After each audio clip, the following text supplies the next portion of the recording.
Hello दोस्तों, जय हिंद। कैसे हैं आप लोग? आशा करते हैं आप लोग अच्छे होंगे और आप लोग की पढ़ाई भी अच्छी चल रही होगी।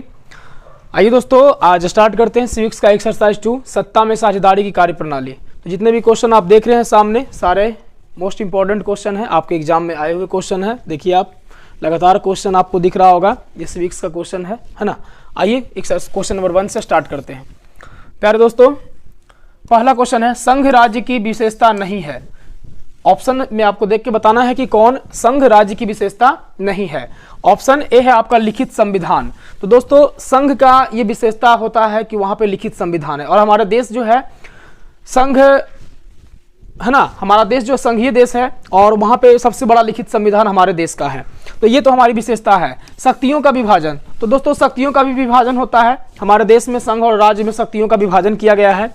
ऑप्शन नंबर सी है इकहरी शासन व्यवस्था। तो दोस्तों ये इकहरी शासन व्यवस्था हमारे यहाँ नहीं, हमारे यहाँ दोहरी शासन व्यवस्था है। और ऑप्शन डी है सर्वोच्च न्यायपालिका। तो बिल्कुल सर्वोच्च न्यायपालिका हमारे यहाँ है। तो आपका राइट आंसर हो जाएगा ऑप्शन नंबर सी हो जाएगा, इकहरी शासन व्यवस्था हो जाएगा। ठीक है, आइए क्वेश्चन नंबर 2 पर चलते हैं दोस्तों। संघ सरकार का उदाहरण है। संघ सरकार का उदाहरण कौन है, ये आपको बताना है। ऑप्शन ए है अमेरिका, बी है चीन, सी है ब्रिटेन एंड डी है आपका इनमें से कोई नहीं। तो आपका राइट आंसर हो जाएगा ऑप्शन नंबर ए हो जाएगा, अमेरिका हो जाएगा। संघ सरकार का उदाहरण कौन है, तो अमेरिका यहां पे हो जाएगा। आइए क्वेश्चन नंबर 3 पर चलते हैं। भारत में संघ एवं राज्यों के बीच अधिकारों का विभाजन कितनी सूचियों में हुआ है। दोस्तों आपको बताना है कि भारत में संघ एवं राज्यों के बीच अधिकारों का विभाजन कितनी सूचियों में हुआ है। ठीक है, ये आपको बताना है। ऑप्शन ए है संघीय सूची में,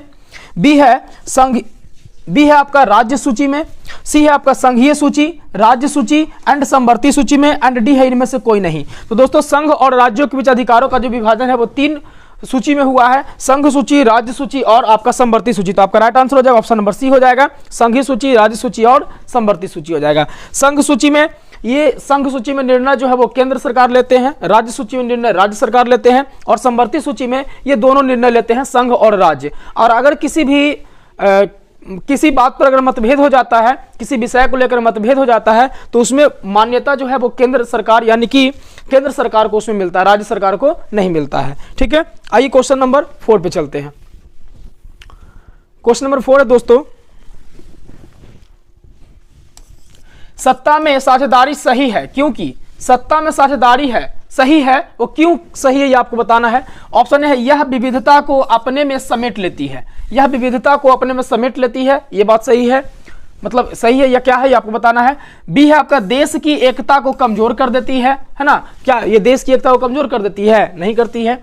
ऑप्शन सी है फैसले लेने में देरी कराती है, नहीं ये भी ऐसा भी बात नहीं है कि फैसला लेने में देरी कराती है। ऑप्शन नंबर डी है विभिन्न समुदायों के बीच टकराव कम करती है। तो ये आपका राइट आंसर हो जाएगा कि सत्ता में साझेदारी होने से विभिन्न समुदायों के बीच टकराव कम करती है। अब ये कैसे करती है, अगर सत्ता में साझेदारी होगी, सभी वर्ग, सभी भाषा, सभी जाति, सभी धर्म के लोगों की अगर साझेदारी होगी तो उसमें जो है किसी भी निर्णय, किसी भी बात को निर्णय लेने में वहां पे किसी प्रकार का प्रॉब्लम नहीं होगा। क्यों? क्योंकि सभी जाति, सभी धर्म, सभी भाषा के लोग वहां पे, सभी की साझेदारी है, सभी वहां पे सत्ता में बैठे हुए हैं, तो किसी भी बात को निर्णय लेने में वहां पे कोई भी दिक्कत नहीं होगा, किसी भी भाषा, धर्म, जाति में टकराव नहीं होंगे। तो ये आपका विभिन्न समुदायों के बीच टकराव कम करती है, ये आपका राइट आंसर हो जाएगा।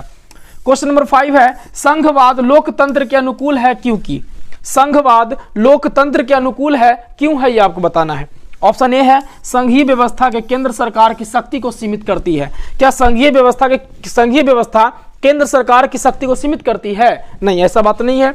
ऑप्शन बी कहता है संघवाद इस बात की व्यवस्था करता है कि उस शासन व्यवस्था के अंतर्गत रहने वाले लोगों में आपसी सौहार्द एवं विश्वास रहेगा, उन्हें इस बात का भय नहीं रहेगा कि एक ही भाषा, संस्कृति और धर्म दूसरे पर लाद दिए जाएंगे। तो आपका राइट आंसर हो जाएगा ऑप्शन नंबर बी, ये बिल्कुल डर उसको, उनके में डर नहीं रहेगा। कब? संघवाद लोकतंत्र में, है ना। तो आपका राइट आंसर क्या हो जाएगा? ऑप्शन नंबर बी हो जाएगा। आइए क्वेश्चन नंबर 6 चलते हैं। सत्ता में भागीदारी की सर्वोत्तम प्रणाली कहां विकसित की गई है। सत्ता में भागीदारी की सर्वोत्तम प्रणाली कहां विकसित की गई है ये आपको बताना है। ऑप्शन है श्रीलंका, बी है भारत, सी है बेल्जियम एंड डी है पाकिस्तान। तो आपका राइट आंसर हो जाएगा ऑप्शन नंबर सी हो जाएगा, Belgium is the right answer. आइए क्वेश्चन नंबर 6 पर चलते हैं। क्वेश्चन नंबर 6 है दोस्तों, सत्ता में भागीदारी की सर्वोत्तम प्रणाली कहां विकसित की गई है? ये तो आपका राइट आंसर हो जाएगा सी हो गया, ये तो हो गया। 7 नंबर क्वेश्चन आते हैं। बेल्जियम में सत्ता की भागीदारी के संदर्भ में सही बयान क्या है? बेल्जियम में सत्ता की भागीदारी के संदर्भ में सही बयान क्या है, ये आपको बताना है। ऑप्शन ए है बहुसंख्यकों का प्रभुत्व बनाए रखने का प्रयास, बी है आपका फ्रेंच भाषी अल्पसंख्यकों के हितों की उपेक्षा, सी है आपका संघीय शासन व्यवस्था अपनाकर देश को भाषा के आधार पर टूटने से बचाना, एंड डी है क्षेत्रीय हितों को नजरअंदाज करना। तो आपका राइट आंसर हो जाएगा ऑप्शन नंबर सी हो जाएगा, संघीय शासन व्यवस्था अपनाकर देश को भाषा के आधार पर टूटने से बचाना। ठीक है, आइए क्वेश्चन नंबर 8 पर चलते हैं। क्वेश्चन नंबर 8 है दोस्तों, क्वेश्चन नंबर 8 है सत्ता में भागीदारी की आवश्यकता कहां पड़ती है? आइए इसको थोड़ा सा बड़ा कर लेते हैं।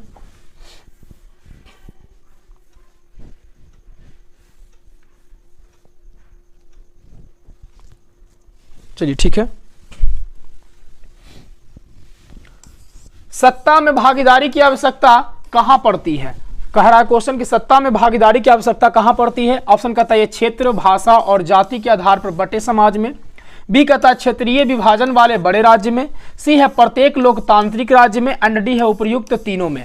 तो सत्ता में भागीदारी की आवश्यकता कहां पड़ेगी ये आपको बताना है। ठीक है, तो आपका इसका जो आंसर हो जाएगा प्रत्येक, आपका आंसर हो जाएगा ऑप्शन नंबर ए हो जाएगा, क्षेत्र, भाषा और जाति के आधार पर बटे समाज में। क्षेत्र, भाषा और जाति के आधार पर बटे समाज में सत्ता में भागीदारी की आवश्यकता पड़ती है, और अगर सभी लोग क्षेत्र के आधार पर, भाषा के आधार पर, जाति के आधार पर सभी बटे लोग अगर वहां पे सत्ता में साझेदारी रहेगा तो किसी प्रकार का मतभेद नहीं होगा। ठीक है, आइए क्वेश्चन नंबर 9 पर चलते हैं। संघीय व्यवस्था में सरकार होती है, संघीय व्यवस्था में सरकार कैसी होती है? ऑप्शन का था एक दलीय, बी है द्विदलीय, सी है बहुदलीय, एंड डी इनमें से कोई नहीं। तो आपका राइट आंसर हो जाएगा ऑप्शन नंबर सी हो जाएगा, बहुदलीय। संघीय व्यवस्था में कैसी होती है? बहुदलीय होती है। आइए क्वेश्चन नंबर 10 है लोकसभा में निर्वाचन हेतु कुल सीटों की संख्या कितनी है? लोकसभा में निर्वाचन हेतु कुल सीटों की संख्या कितनी है? ऑप्शन ए है 542, बी है 544, सी है 543, एंड डी है आपका 545। तो आपका राइट आंसर हो जाएगा ऑप्शन नंबर सी 543 हो जाएगा। ठीक है, आइए क्वेश्चन नंबर 11 पर चलते हैं।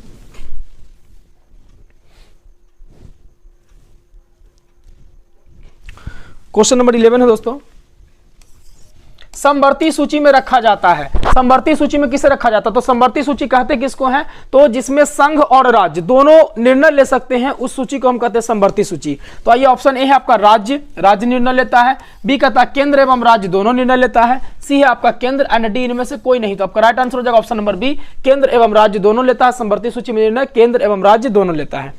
क्वेश्चन नंबर 12 है कौन से संशोधन अधिनियम द्वारा सरकार का तीसरा स्तर बनाया गया था?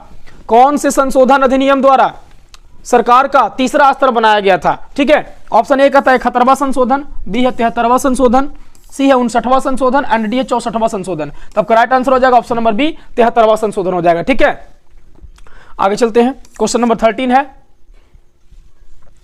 निम्न में से कौन सा पंचायती राज व्यवस्था का दूसरा स्तर है? निम्न में से कौन सा पंचायती राज व्यवस्था का दूसरा स्तर है दोस्तों? ये आपको बताना है। ऑप्शन ए है ग्राम पंचायत, बी है जिला पंचायत, सी है आपका पंचायत समिति, एंड डी है आपका नगर पालिका। ठीक है, तो आपका राइट आंसर हो जाएगा ऑप्शन नंबर सी हो जाएगा, पंचायत समिति हो जाएगा। पहला जो होता है वो ग्राम पंचायत होता है, दूसरा पंचायत समिति होता है, और तीसरा जिला परिषद होता है। ठीक है, ये त्रिस्तरीय यानी कि पंचायती राज व्यवस्था का 3 स्तर होता है, ग्राम पंचायत, पंचायत समिति, एंड तीसरा क्या होता है? जिला परिषद होता है। आइए क्वेश्चन नंबर 14 पर आते हैं दोस्तों। क्वेश्चन नंबर 14 कहता है पंचायती राज व्यवस्था सर्वप्रथम किस राज्य में लागू किया गया था? पंचायती राज व्यवस्था सर्वप्रथम किस राज्य में लागू किया गया था? बार बार सारे क्वेश्चन इतने बार आए हैं दोस्तों, देख लें। ऑप्शन ए है आपका राजस्थान, बी है बिहार, सी है उत्तराखंड, एंड डी है मध्य प्रदेश। तो आपका राइट आंसर हो जाएगा ऑप्शन नंबर ए राजस्थान। पंचायती राज व्यवस्था सर्वप्रथम किस राज्य में लागू किया गया था? तो राजस्थान आपका राइट आंसर हो जाएगा।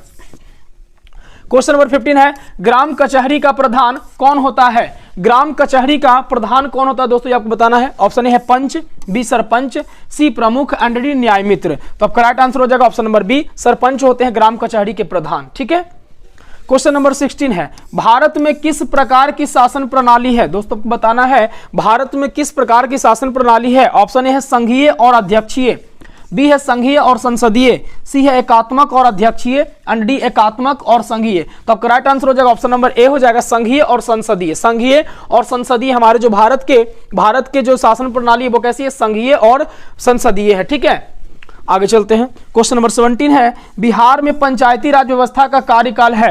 बिहार में पंचायती राज व्यवस्था का कार्यकाल कितना है दोस्तों? ऑप्शन ए है 4 वर्ष, बी है 5 वर्ष, सी है 6 वर्ष एंड डी है 7 वर्ष। तो आपका राइट आंसर हो जाएगा ऑप्शन नंबर बी हो जाएगा 5 वर्ष हो जाएगा। ठीक है, आइए क्वेश्चन नंबर 18 पर चलते हैं। क्वेश्चन नंबर 18 है दोस्तों, पटना नगर निगम के प्रधान को क्या कहा जाता है? पटना नगर निगम के प्रधान को क्या कहा जाता है? ऑप्शन ए है महापौर, बी है नगर प्रधान, सी है नगर सचिव एंड डी इनमें से कोई नहीं। तो आपका राइट आंसर हो जाएगा ऑप्शन नंबर ए महापौर, जिसको हम लोग बोलते हैं मेयर बोलते हैं। ठीक है, इंग्लिश में क्या बोलते हैं? मेयर बोलते हैं। नेक्स्ट क्वेश्चन, क्वेश्चन नंबर 19 है, पंचायती राज के त्रिस्तरीय स्वरूप में इनमें से कौन सही है? पंचायती राज के त्रिस्तरीय स्वरूप में इनमें से कौन सही है दोस्तों, ये आपको बताना है। ऑप्शन ए है ग्राम पंचायत, बी है आपका पंचायत समिति, कौन सही नहीं है आपको बताना है। ठीक है, ग्राम पंचायत, बी पंचायत समिति, सी जिला परिषद एंड डी नगर निगम। तो देखिए, ग्राम पंचायत त्रिस्तरीय में ग्राम पंचायत, पंचायत समिति और जिला परिषद, ये त्रिस्तरीय का हमारा ये तीनों है। आपका राइट आंसर हो जाएगा ऑप्शन नंबर डी नगर निगम जो है वो नहीं है। ठीक है, त्रिस्तरीय स्वरूप में ये नहीं आता है।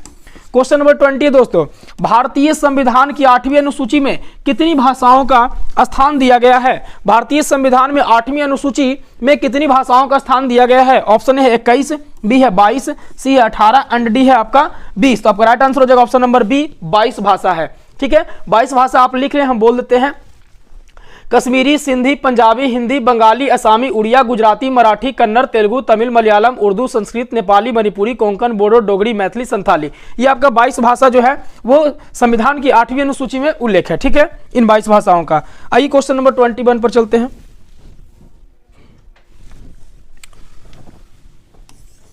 भारत में पहली नगर निगम कहां बना? भारत में पहला नगर निगम कहां बना दोस्तों, आपको बताना है। ऑप्शन ए है पटना में, बी मद्रास में, सी है आपका नागपुर में एंड डी बंबई में। तो आपका राइट आंसर हो जाएगा ऑप्शन नंबर बी मद्रास, यानी कि उसका जो नया नाम चेन्नई है, चेन्नई में। आइए क्वेश्चन नंबर 22 है, पंचायती राज संस्थाओं को सर्व संवैधानिक दर्जा किस संविधान संशोधन से प्राप्त हुआ? पंचायती राज संस्थाओं को संवैधानिक दर्जा किस संविधान संशोधन से प्राप्त हुआ? ऑप्शन ए है 72वां, बी है 73वां, सी आपका 74वां एंड डी है 75वां। तो आपका right answer option number B हो जाएगा 73वां संविधान संशोधन। आइए क्वेश्चन नंबर 23 है, निम्न में से कौन नगर निगम के आय का स्रोत नहीं है? दोस्तों को बताना है कि कौन नगर निगम के आय का स्रोत नहीं है। ऑप्शन ए है मकान कर, तो मकान कर नगर निगम में जाता है। ऑप्शन बी है आपका आयकर, तो आयकर दोस्तों ये नगर निगम में नहीं जाता है। ठीक है, ऑप्शन सी है जल कर, तो जल वाला भी जाता है नगर निगम में। शौचालय कर ये भी नगर निगम में जाता है। तो आपका right answer option number B हो जाएगा, आय का स्रोत ये नगर निगम के नहीं है। कौन? तो आयकर। ठीक है, आइए नेक्स्ट क्वेश्चन नंबर 24 चलते हैं।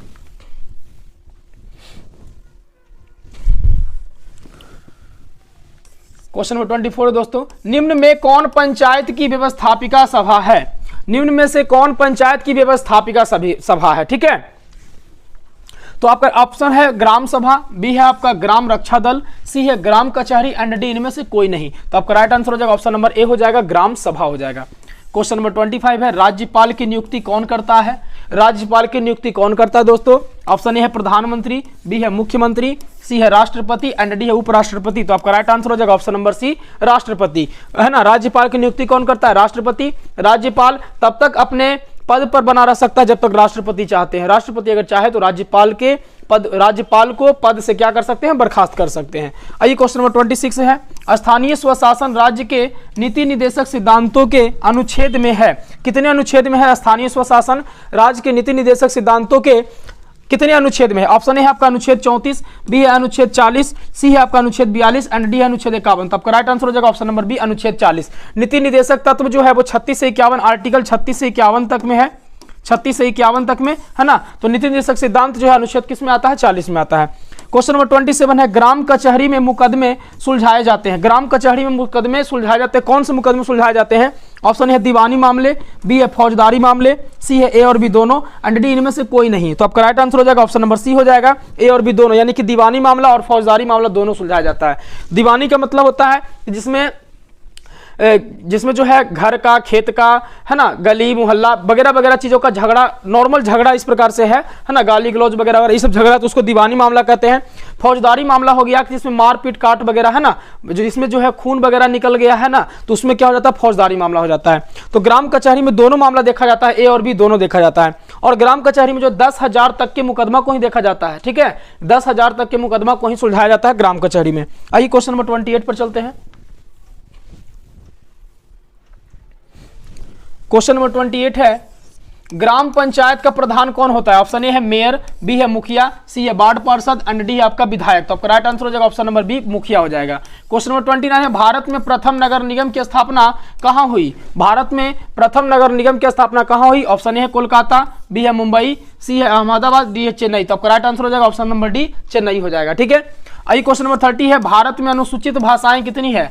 दोस्तों आपको अभी बताया भारत में अनुसूचित भाषाएं कितनी है? ऑप्शन ए है 18, बी है 20, सी है 22 एंड डी है 24। तो आपका राइट आंसर हो जाएगा ऑप्शन नंबर सी, 22 हो जाएगा। क्वेश्चन नंबर 31 है, निम्नलिखित में से कौन राज्य सूची का विषय है? तो राज्य सूची का विषय कौन है? जिसमें राज्य निर्णय लेता है उसको राज्य सूची के विषय कहेंगे। तो ऑप्शन ए है विदेश नीति। तो विदेश नीति देखिए, विदेश नीति कौन देखेगा? ये संघ सूची के अंतर्गत आएगा।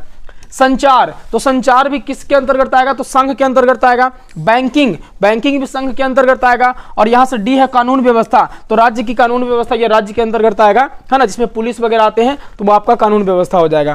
क्वेश्चन नंबर 32 है, बिहार के किस क्षेत्र में, बिहार के किस जिले में सर्वप्रथम नगर निगम की स्थापना की गई? बिहार के किस जिले में, बिहार के किस जिले में बताना है कि सर्वप्रथम नगर निगम की स्थापना की गई? ऑप्शन ए है बिहार शरीफ, बी है मोतिहारी, सी है गया एंड डी है आपका पटना। तो आपका राइट आंसर हो जाएगा ऑप्शन नंबर डी, पटना हो जाएगा। पटना में नगर निगम की स्थापना हुई थी 15 अगस्त 1956 ईस्वी को। 15 अगस्त 1956 ईस्वी को पटना नगर निगम की स्थापना की गई थी। ठीक है, आइए दोस्तों आगे चलते हैं, क्वेश्चन नंबर 33 पर है। क्वेश्चन नंबर 33 है दोस्तों, देखेंगे संविधान सभा का गठन कब हुआ था? संविधान सभा का गठन कब हुआ था? Option A 1935, B 1940, C 1946 and D 1948। तो आपका राइट आंसर हो जाएगा ऑप्शन नंबर सी 1946।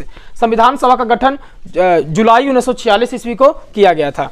आइए क्वेश्चन नंबर 34 है, जिला परिषद का कार्यकाल कितने वर्ष का होता है? जिला परिषद का कार्यकाल कितने वर्ष का होता है? ऑप्शन ए है 4 वर्ष, बी है 5 वर्ष, सी है 6 वर्ष एंड डी है 2 वर्ष। तो आपका राइट आंसर हो जाएगा ऑप्शन नंबर बी, 5 वर्ष। ठीक है, आइए नेक्स्ट क्वेश्चन चलते हैं। क्वेश्चन नंबर 35 है, निम्न में से कौन नगर निगम का प्रमुख होता है? निम्न में से कौन नगर निगम का प्रमुख होता है? ऑप्शन ए है गृह मंत्री, बी है राज्यपाल, सी है सरपंच एंड डी है आपका महापौर। तो आपका राइट आंसर हो जाएगा ऑप्शन नंबर डी, महापौर, यानी कि इसको बोलते हैं हम मेयर बोलते हैं। ठीक है, इसको हम बोलते हैं मेयर बोलते हैं।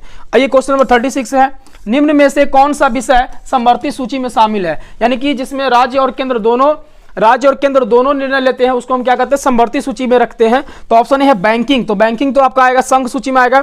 व्यापार, व्यापार भी संघ सूची में आएगा, है ना। पूछ रहा आपसे क्या कौन सा विषय समवर्ती सूची, समवर्ती का मतलब दोनों में। तो पुलिस, पुलिस जो है राज्य सूची में आएगा। और आपका शिक्षा जो है ये आपका राइट आंसर हो जाएगा। शिक्षा संघ और राज्य दोनों निर्णय लेता है, इसलिए शिक्षा किस में आएगा? समवर्ती सूची में आएगा। ठीक है, पहले शिक्षा जो था वो संघ सूची में था, है ना, लेकिन अब जो है सॉरी राज्य सूची में नहीं, ये संघ सूची में था। अब इसमें जो है संशोधन करके इसको दोनों में कर दिया गया, संघ और राज्य दोनों में कर दिया, इसलिए समवर्ती सूची में आते हैं। क्वेश्चन नंबर 37 है, राष्ट्रवादियों और यूके सरकार के बीच कब समझौता हुआ? ऑप्शन ए है आपका 1992, बी 1995, सी 1998 एंड डी 1999। तो आपका राइट आंसर हो जाएगा ऑप्शन नंबर डी, 1999। ठीक है, आइए दोस्तों नेक्स्ट क्वेश्चन चलते हैं। क्वेश्चन नंबर 38, क्वेश्चन नंबर 38 है,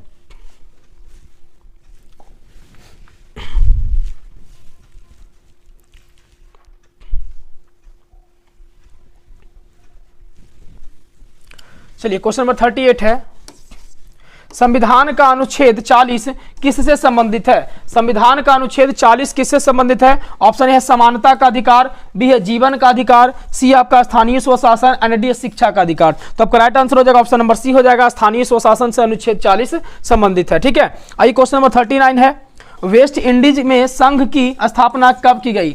वेस्ट इंडीज में संघ की स्थापना कब की गई दोस्तों आपको बताना है। Option A 1958, B 1962, C 1973 and D 1975। तो आपका राइट आंसर हो जाएगा ऑप्शन नंबर ए हो जाएगा 1958 में। तो दोस्तों इस चैप्टर से 39 क्वेश्चन ही है, ठीक है, जो कि आपका मोस्ट इंपॉर्टेंट क्वेश्चन है और आपको दिख रहा है कि कब कब एग्जाम में आए हुए हैं। ठीक है, तो इसलिए आप इसे कंठस्थ कर लें, याद कर लें। ठीक है, मिलते हैं नेक्स्ट वीडियो में।